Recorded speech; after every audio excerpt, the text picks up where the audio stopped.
Welcome everyone. Thank you for joining our webinar today.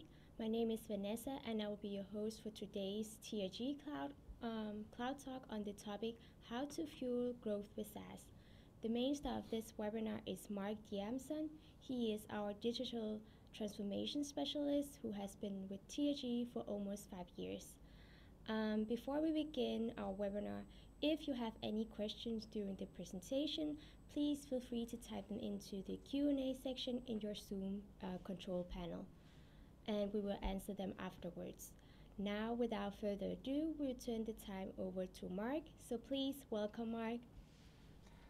Thank you, Vanessa, for having me here, and thank you all for attending this webinar. I'm Mark Diamson. I'm the Digital Transformation Specialist here at TRG. So, good morning. And today, in today's webinar, I am going to cover these 4 main points. So first, let's begin with what SaaS is. So SaaS is a cloud deployment model in which the software is delivered to end users over the internet on a subscription basis. So based on this definition, there are 2 aspects of SaaS. First is technical and second is financial.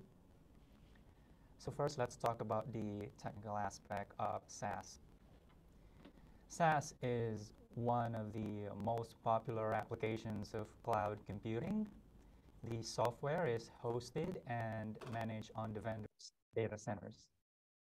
Users can access and use the software anytime, anywhere, usually via a web browser, as long as there's an internet connection. There is no need for installation on the client side. Second is, what's the financial aspect of SaaS? So with SaaS, you don't pay for a perpetual license like you would for traditional on-premise software. Instead, you pay a monthly or annual fee for using the software. In other words, you don't own or you don't own the software, you actually just rent it. So most of us are using SaaS application on a daily basis, even if we're not aware of them. Notable examples include Netflix, Zoom, Gmail, Dropbox, MailChimp, Salesforce, HubSpot, Microsoft 365, etc. Oftentimes, the term SaaS and cloud are used interchangeably. They are, however, not the same. As mentioned earlier, SaaS is one of many applications of cloud computing. In other words, SaaS is a subset of cloud. And as a result, when software is called cloud-based, it is not necessarily SaaS. In most cases, when a software system is marketed as cloud, it can either be SaaS or cloud hosted. Okay, so now that we have an understanding of what SaaS is, can you share with us the benefits of going SaaS and how it can help you business growth? All right, so now that we've gone through the definition of SaaS, it's time for us to deep dive into the benefits of going SaaS. More importantly, we will discuss how these benefits will create competitive edges for your enterprise in today's turbulent business environment. So first, lower and more manageable total cost of ownership, or TCO. Moving to SaaS means moving from capital expenditure, that's CapEx, to operating expenses, or OpEx. With SaaS systems, you can avoid a hefty upfront license fee plus annual fees for ongoing maintenance and periodic updates. On top of that, you don't have to invest in necessary hardware and facilities to run the systems. You also don't need to maintain a significant IT team to manage the system. SaaS offers a much clearer and more predictable subscription-based monthly or annual fee compared to with the intricate model of on-premise licenses. This subscription-based model is easier to understand and break down. It ensures a smoother cash flow and helps facilitate planning and budgeting. I think everyone knows that cash is king during economic downturns, so it is vital that your business can avoid spending a huge sum of cash on costly upfront expenditures and have more predictable future cash flows. Next is security and compliance. Contrary to popular belief, your data will be more secure on the cloud than it is on your servers. By moving the systems to the cloud, your organizations can effectively hand off cybersecurity responsibilities to the cloud vendor. You can afford much better cybersecurity measures than you can do yourself. Think of it this way. Where do you think your money will be better protected? In a bank vault or in a safe at your house? Apparently, a bank vault is exponentially more secured than your average household safe. A bank also have 24/7 security guards and all kinds of security technology like surveillance cameras. The same logic can be said when it comes to who can protect your data better, yourself or a large cloud vendor. In addition to that, in a cloud-based SaaS world, security and compliance updates can be pushed out automatically to the entire organization as soon as they're available, which ensures everyone in the company has access to the most current tools. So next is its performance, scalability, and resilience. So instead of having to spend time and money to procure and install the necessary hardware and software, you simply configure the software to your requirement and access it through the web browser. And as a result of that, deployment time can be drastically cut because the vendor handles the IT infrastructure. You have more freedom to scale as your business grows. There is no cumbersome hardware investment needed if you want to allow more employees to access the system. And because the system is run through an internet connection, it can be expanded to multiple locations much more easily than on-premise systems. And because your system is hosted and managed from the vendor's data centers, it can be automatically adjusted to cover changes in processing volume as demand fluctuate. That's especially important in industries with highly variable levels of demand, such as seasonal sales or annual events. Also, the system is usually distributed across multiple data centers, meaning you can get recovery of both applications and data in case any disaster event happens. As long as there is an internet connection, you can always get your system back up and running with little to no disruptions. Next is innovation. So SaaS systems are regularly and automatically updated with new features with zero downtime.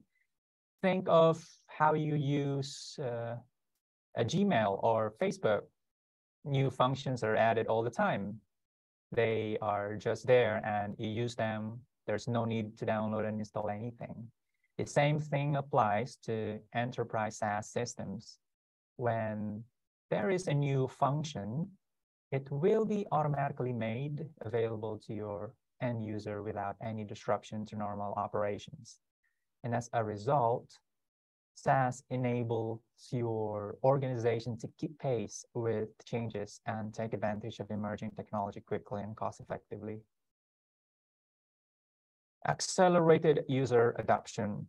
So cloud-based software is user-friendly and supports the way the new generation of digital natives likes to work.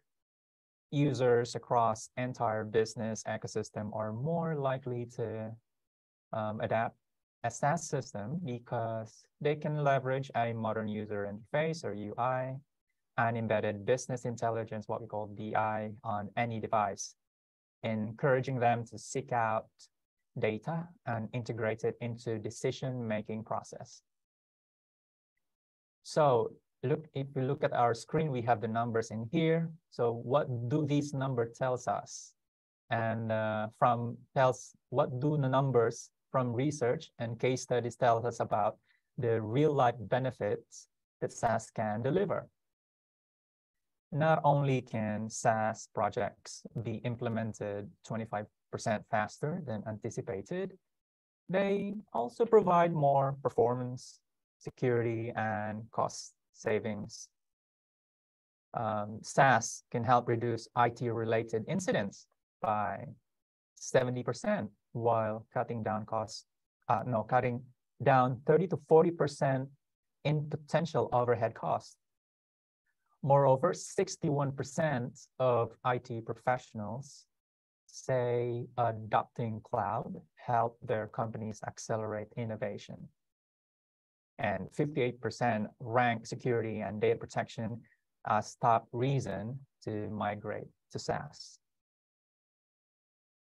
Okay, what you mentioned sound very compelling, Mark. Do you think SaaS has any downsides?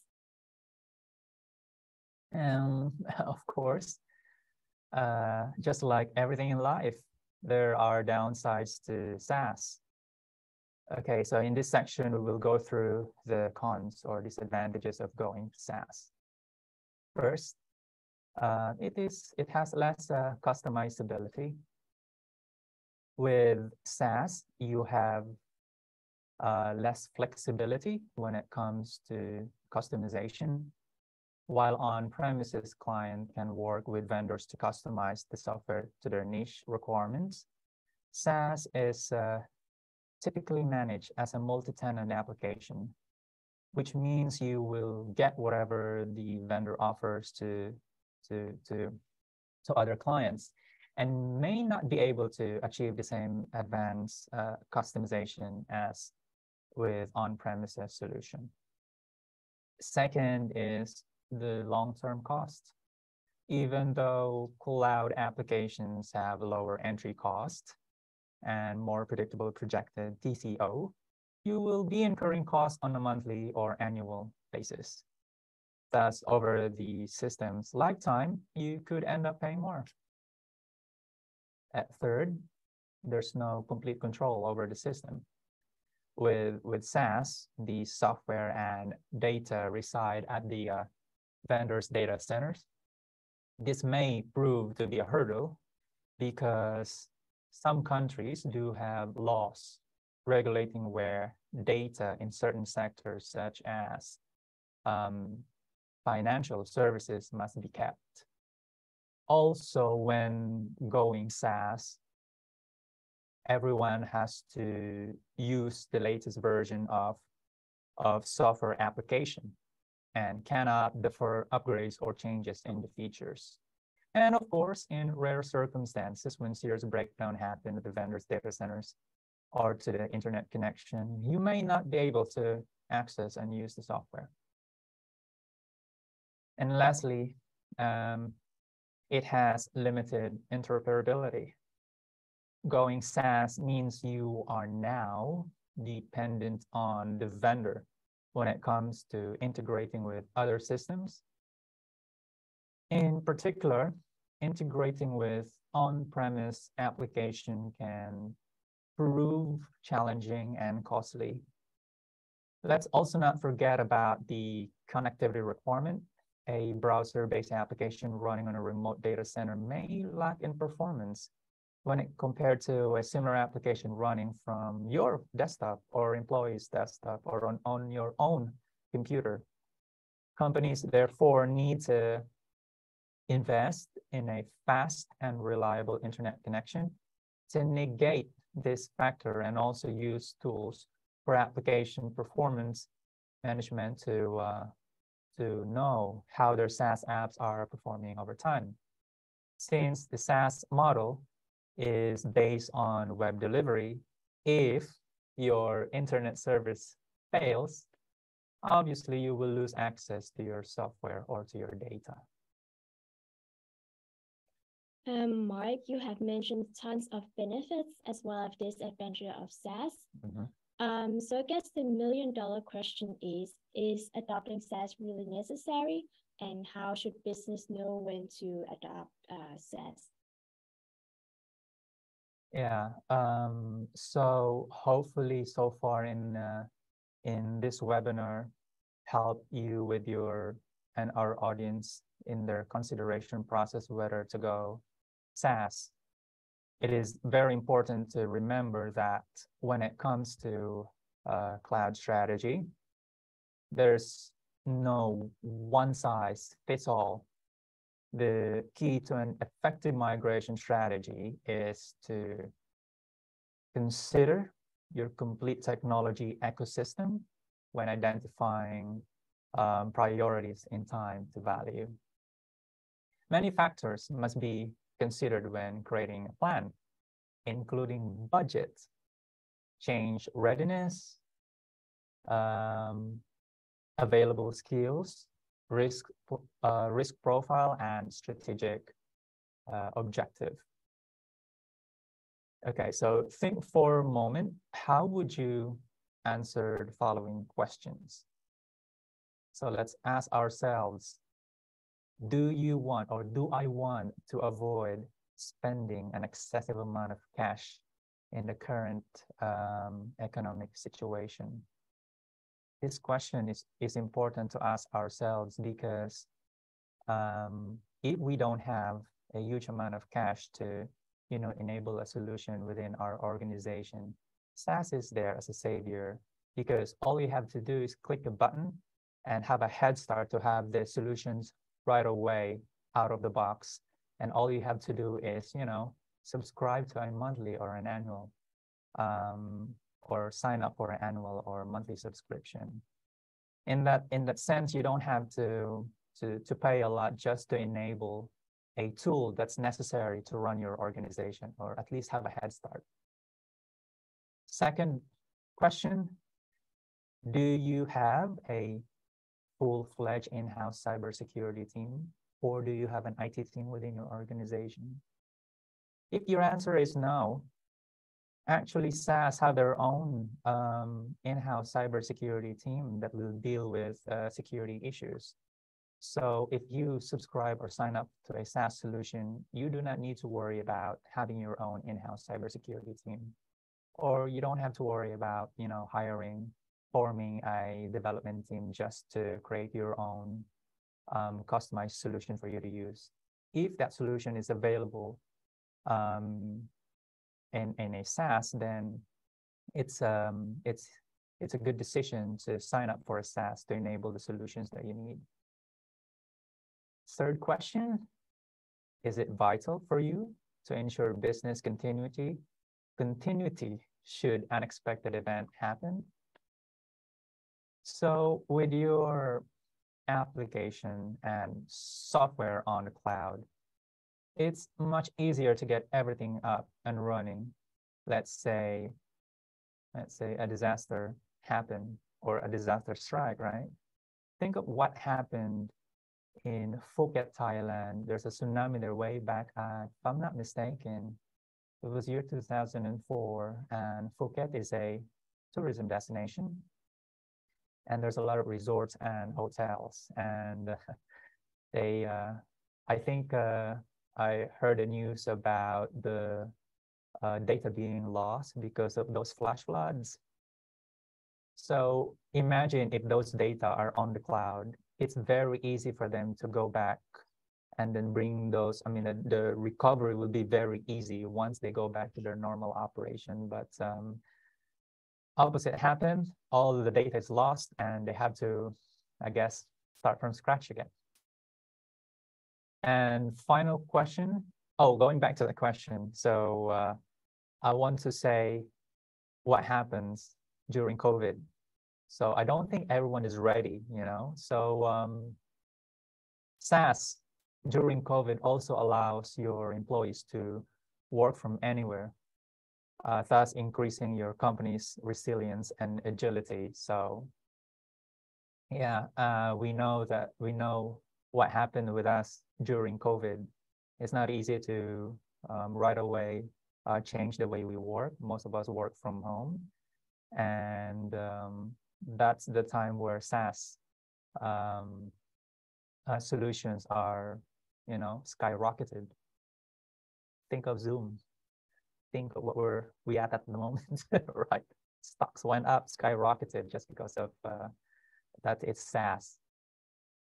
And we have a last question to ask ourselves. Does your business have many unique business processes that require extensive customization of IT systems? SaaS usually it's a tool for common operations. If you need or require very unique processes and that's not available, or there's no SaaS solution available to it, so that's something you need to consider whether to go to SaaS or not. Because why go to SaaS if the tools that you actually need that's very important to your organization is not available up there? So that's something you need to consider very carefully.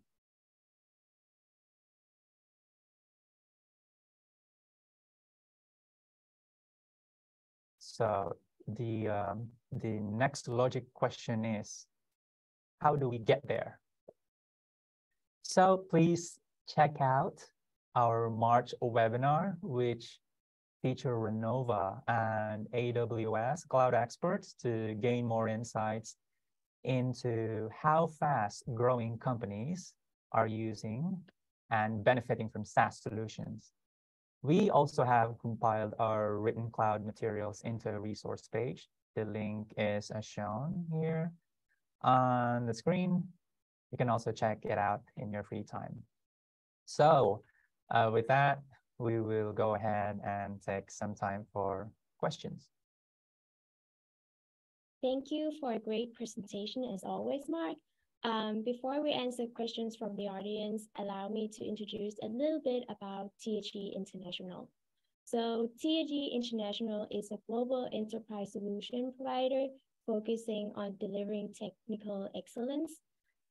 We believe that with the right solution and working quietly in the background, our customers can be free to focus on their core business. TRG was established in 1994, and today we are proud Info Gold Channel partner with customers present in more than 80 countries. Our solutions range from out-of-the-box software to psychometric assessments, F&B, and online training and certification services. So please be sure to check both our website at trginternational.com and our blog at blog.trginternational.com for the latest insights on what we do. And now let's go back to our Q&A sessions. So just a reminder, please be sure to type your questions in the Q&A box in your control panel. So it looks like we have our first questions from the audience. Mark, the audience wants you to share your personal experience with a successful SaaS adoption case. Okay, let's give them a very common example. Years ago, in the past 10 years, my work always include a graphic designer beside me. And our process is like this. So I regularly requires graphic materials from the graphic designer. So whenever I have an idea on what graphic design or file that I need to transfer that idea to the graphic designer. And then once that meeting is done, then the graphic designer needs to work on that on his Adobe software on his computer, and then try to understand what Mark's idea is, and then try to put it on the Adobe and work it out. Once he's done working with the graphic material, that takes a lot of time, to think what Marks want, what should I put, what creativity I need to put in. He'll then send that to me for approval, for review. Then I'm gonna think, oh, that's not the idea. Maybe you only got 20%, 50% of the idea that I wanted. So it goes back to him and he had to work on it again on his computer. Same through process over and over again for many years, right? Until we get it perfect and okay, I accept that. Takes days sometimes. And I heard of Canva a long time ago. And I keep on ignoring it because, well, I looked at their website. Okay, Canva, I think it's for elementary or high school, I guess, for school projects, so students can easily use them. Until, I think it was during COVID, when our IT here in TRG gave me a Canva access to try it out. Well, since I don't have to pay anything to try it out, why not, right? So I log in and then look at the online tools that they have. Turns out it's very easy to use, right? It's very comprehensive. I hover on the tools and it tells me what this tool is for, and I can even try it out. The end result to that is I was able to come up or to create the banner that I'm asking from a graphic designer. And the big difference is it cut, it does not consume a lot of both our time, because within few minutes, I was able to create the graphic material that I need without asking the graphic designer, and straight from that Canva online tool. So I was thinking, this is good because it's going to cut a lot of time and process just for me to get that banner. And another advantage is I kind of like it because I have the idea and I'm the one transferring that idea to the tool instead of going through another channel, and that's the time consuming part. So yeah, that's I think until now I'm still using Canva, and not only me that get the benefit, also my graphic designer allocated his time. Instead of spending time on what I requested, he can now allocate his time into something else, maybe improve our branding, maybe something innovative, Okay, thank you for the answer. So the next question is, what are the common reasons why people hesitate to choose SaaS? All right, so we can go back to the Canva story, because I myself was hesitant when I heard about Canva. I know what it is.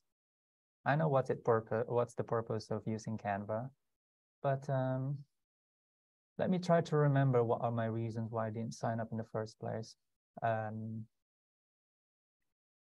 Well, when I looked at it, I look at it and my perception, my impression right away is that it's too basic. And I didn't even bother to log in and try the demo out, because our current that time the graphic design is being done with the Adobe Photoshop. And when we speak of Adobe Photoshop, it requires a heavy hardware specification. And to think of that Adobe software being uploaded to the cloud, think of the speed. Maybe it's very slow then.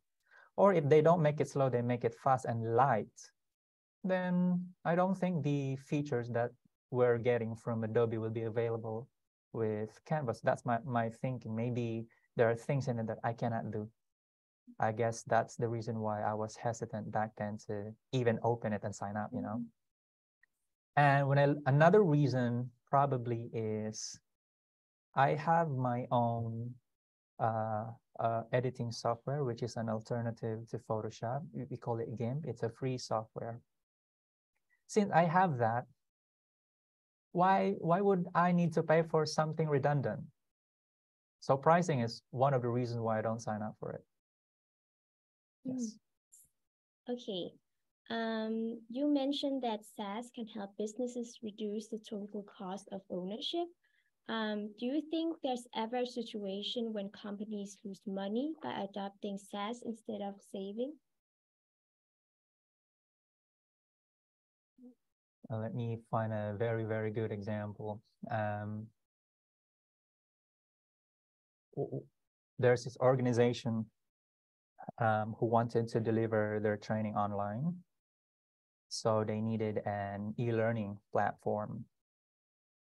Courses are, readily available, and they just need the e-learning platform right away. So instead of spending time waiting for developers to complete the development of for the e-learning platform, why not just, sign up for a subscription, which there's many out there actually. So all you have to do is sign up for a monthly subscription and then do some, little configuration, put your logo, courses, and that's it, right? But along the way, they realized that they needed more functions and then they also realized that the functions that they needed, the SaaS won't be able to provide, or it's not available because the SaaS solution is, out of the box, whatever is in there, that's it, So they needed something add-on to sell courses in multiple people or in bulk or in a group in one checkout process. Well, they were able to speak to the vendor, and the vendor says, okay, we can actually have that customization as an add-on to your current subscription. However, you also need to rent that once it's enabled. And guess what the price is? I guess it's more than 100% than what they're currently paying monthly, which if you do the math, you're going to pay a lot in the long term in comparison to just, build your own e-learning and at the same time build your own add-ons for you to be able to sell courses in bulk or sell courses to, in a group of people. And yeah, I think that situation, or that's a one example where SaaS can be very expensive in the long term when you have, further requirements that SaaS doesn't have at the moment. Okay, thank you for the answer. The next question is, do you think every enterprise IT systems will go SaaS in the future? All IT system will go SaaS in the future. I would say I don't think all of them, because if you look at SaaS business model at the moment, if I build my own SaaS company and my SaaS would be only catering, specific businesses, specific business processing, I don't think that's, viable for me to build that company. So in that sense, I think SaaS businesses out there will only focus on common operations. I don't think very specific requirements from an organization they're going to make SaaS version of that, because economically speaking, it's not viable if there's only one company that will use your SaaS. If you're the one, making the SaaS business. So usually SaaS is there to, So to provide outsourcing to common operations. So yeah, personally, I don't think everything will go to SaaS. Maybe some of them common operations, but not all operations specifically, very specific to a specific company. Okay, thank you. Another question is, do you think SaaS will make in-house IT teams redundant? Okay. I don't think so. IT teams are still very crucial to every organization, but actually SaaS can improve the IT teams in the organization, because imagine a company without SaaS. So the IT teams, where are they currently focused on? Maybe they're spending a lot of their time and energy into fixing, finding the bugs, troubleshooting, maintenance, upgrades, which is all manual, you know? And imagine if IT team within your company or organization is free of that, task. So they can focus on something else, maybe finding another SaaS solution that would improve this, part of the business process within the company that's not yet SaaS. So I think it's the IT team it's the best department that will, find what SaaS solution available out there that's best fit to maybe marketing department, sales department, or whatever department within the company. So I don't think that will make the IT team redundant. Okay, thank you for the answer. Which departments in a company do you think would benefit the most from SaaS? I will be biased on this. I am an IT person myself, but maybe I might be wrong. But I would say the IT department, that's what I said earlier, they're going to save a lot of time, right? Imagine me, or imagine you as an IT, right? You're doing a lot of repetitive tasks, like, oh, you have to check this monitor this and that for, as part of the security process that you do every day. And some other processes that are very manual. Again, imagine if we remove that and put that somewhere else, like maybe the SaaS vendor, because if you sign up for SaaS, you'll not be the one to, worry about the, maintenance, upgrades, and the cybersecurity. The security and overall. So yeah, it's the IT department that will benefit most. Okay. So let's wait for more questions from the audience.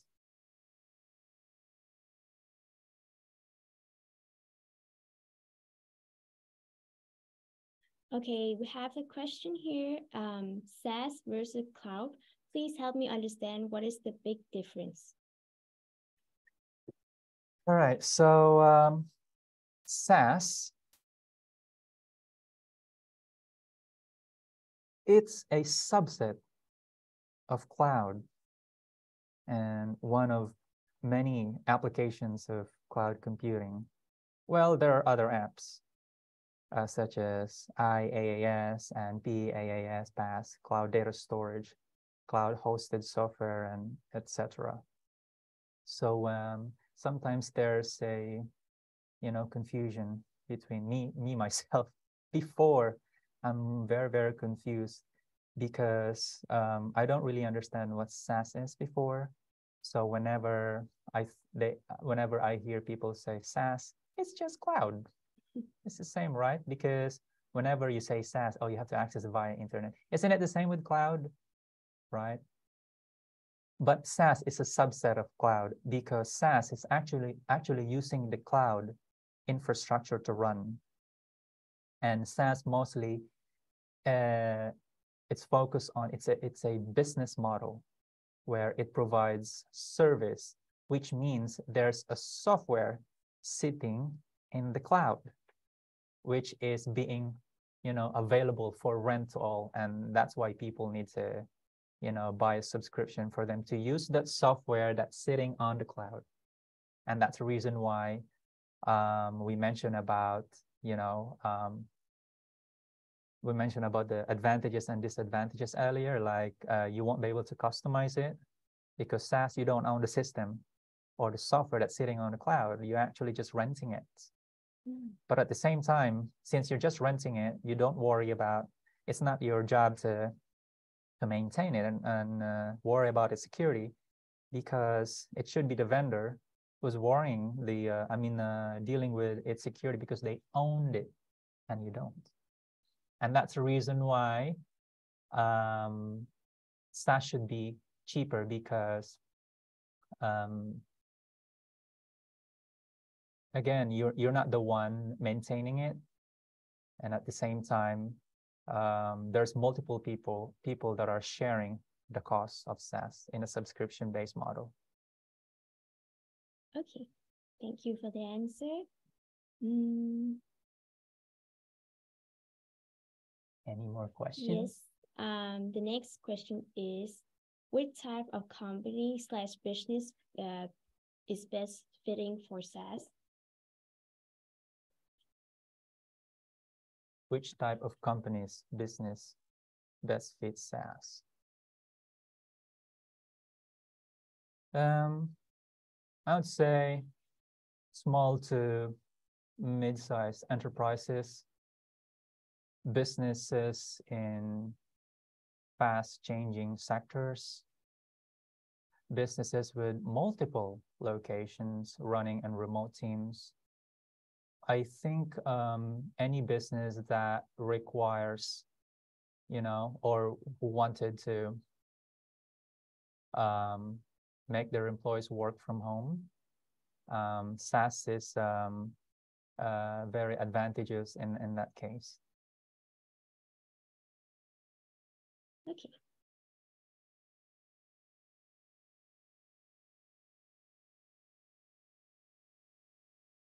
Okay, we have another questions.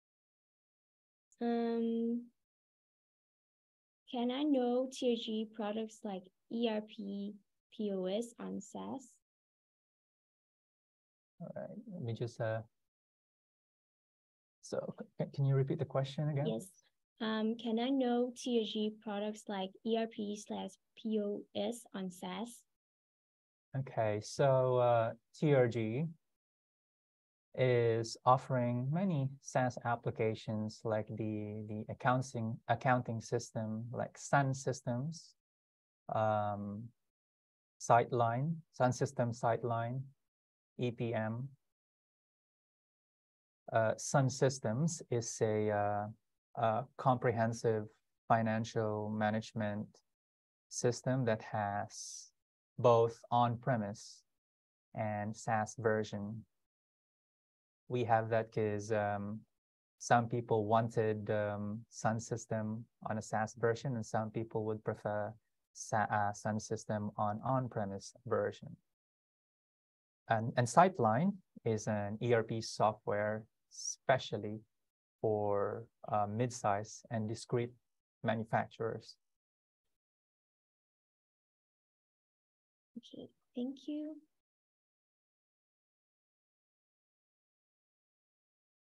We're just waiting for it. Oh, yeah. The next question is, SaaS that TRG focus, is this AWS, Azure, GCP platform? Right now, most of our SaaS offerings here at TRG are running on Amazon Web Services, world's #1 provider of cloud infrastructure, as we know.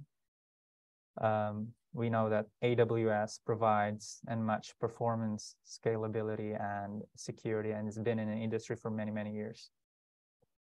Yes.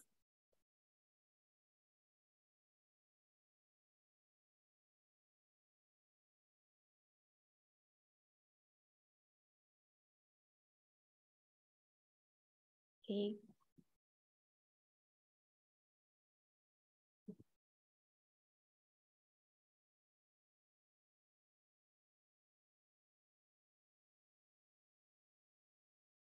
What are the other questions we have?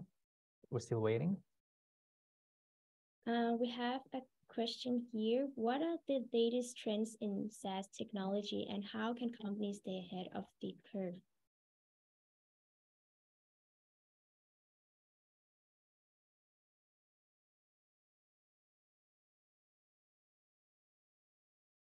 I think the latest trend would be mostly on cybersecurity.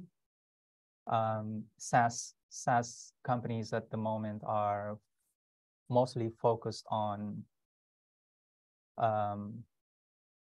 SaaS employs a defense in-depth strategy to implement multiple layers of overlapping security that's going to safeguard your data through each link of the chain and ensures a high level of solution availability. I think that makes sense because most of the most concerns of people that's wanted to go to SaaS is how the security will be, how safe would the data be if the data will be stored on the vendor's data center.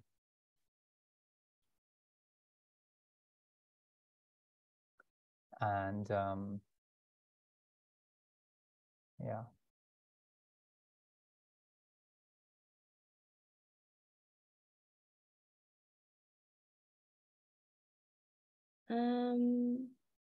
The next question is,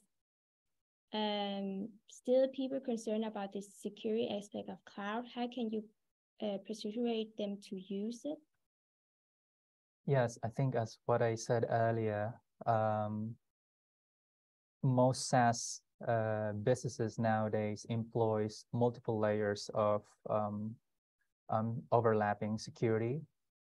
That's going to, for sure, safeguard your data through each link of the chain. And also, SaaS is really word of securities as well, and they wanted to also ensure a high level of solution availability. And for sure, SaaS businesses out there also know that most concerns of the existing users and people that heard about SaaS is how secure the data would be. So the security controls are enforced by a team of specialists who are constantly monitoring and improving the cloud security posture to stay ahead of the threats.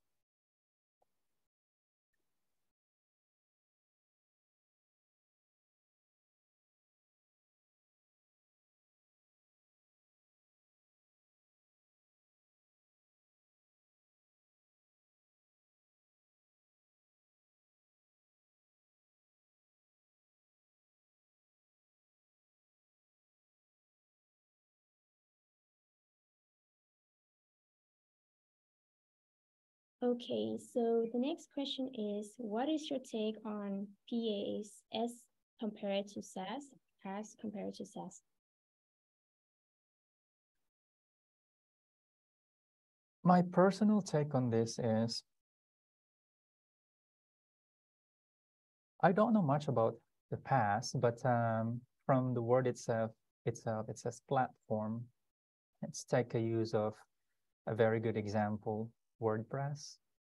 So WordPress is actually a platform, and it's used for me to build websites. So without WordPress, I won't be able to build websites. And in comparison to a SaaS, which is, let's say, Wix, for example, I'm not sure if people are I'm not sure if our audience know about Wix. It's a service for them to create a website for you. So all you have to do is give them basic information and they're going to make the website for you as a service. In comparison to WordPress, WordPress is going to give you the platform for you to build for you to build the website yourself using their platform. So I'm not sure what's the right term for that, but the best example to compare PaaS versus SaaS is what WordPress is in comparison to what Wix is offering. So yes.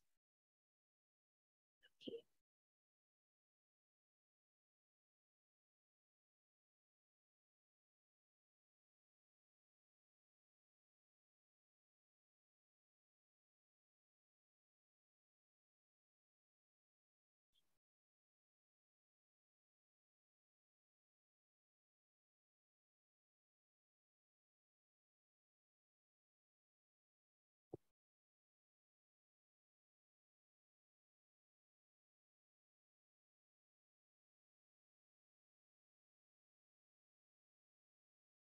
Any more questions? Yeah, do we have any more questions? Okay. What can be the challenges of SMEs moving from traditional models to implement SaaS in the first time? Okay. Well, me, I use multiple SaaS solutions already. And not just SMEs, I think almost all of us, the challenges is always, how do we find what's right for us or for a business? Because there are a lot of things you need to consider when finding or choosing the right SaaS. Because why it's that's very important. Once you go with SaaS, imagine a company choose to have Microsoft 365 for the longest time, and they decided to move out from Microsoft 365. Do you think it's easy? So assuming that that company realized that, okay, Microsoft 365 is not for us, it's not easy to move out.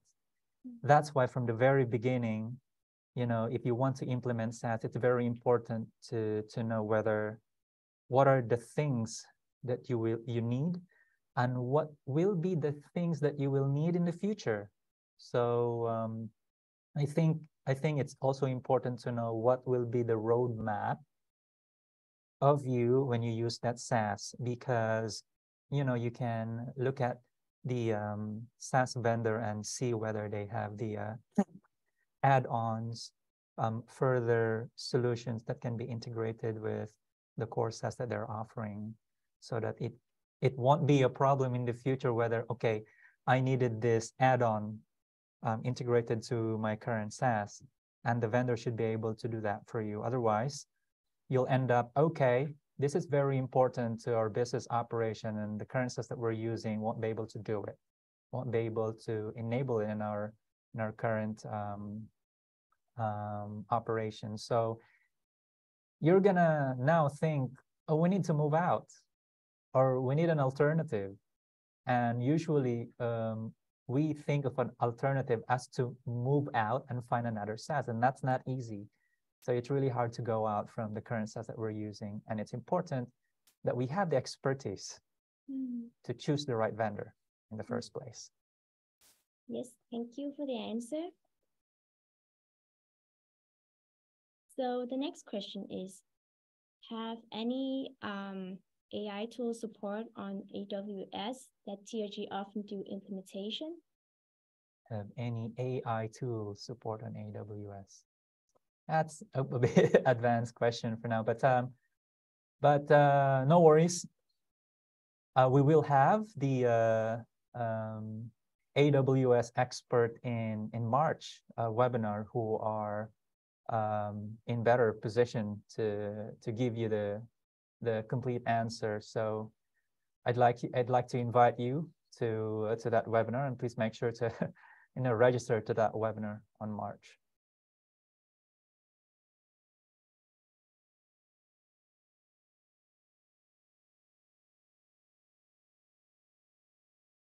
Okay.